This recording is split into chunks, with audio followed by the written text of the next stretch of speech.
Le tissu adipeux est un ensemble de cellules spécialisées dans le stockage de l'énergie sous forme de lipides.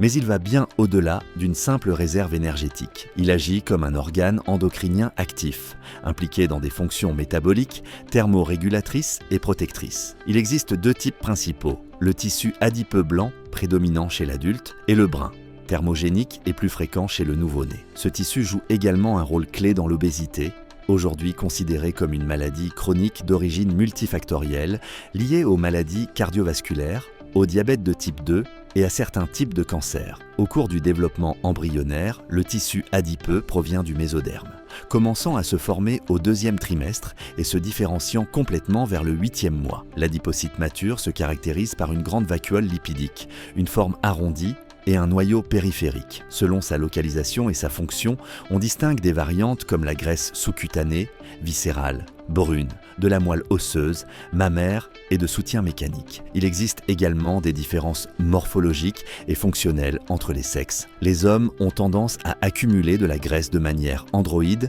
abdominale, et les femmes de manière gynoïde, fessière, fémorale. Le tissu adipeux sécrète de nombreuses substances bioactives appelées adipokines, telles que la leptine, l'adiponectine, la résistine et des cytokines inflammatoires, TNF-alpha, IL-6. Celles-ci participent à la régulation du métabolisme, de la sensibilité à l'insuline et de l'inflammation. Ils jouent également un rôle dans l'équilibre énergétique par des processus de lipogenèse et de lipolyse. Ces processus sont régulés par des hormones, insuline, catécholamine, ainsi que par le système nerveux sympathique. La leptine, par exemple, agit comme un signal de satiété et un modulateur de la dépense énergétique reliant le tissu adipeux au système nerveux central. L'obésité représente une augmentation hyperplasique ou hypertrophique du tissu adipeux et est devenue un défi de santé mondiale. Son évaluation clinique inclut l'utilisation de l'indice de masse corporelle, IMC, des plis cutanés et des mesures anthropométriques. La distribution de la graisse a un impact direct sur le risque cardiovasculaire et métabolique. L'OMS considère l'obésité comme une épidémie du 21e siècle,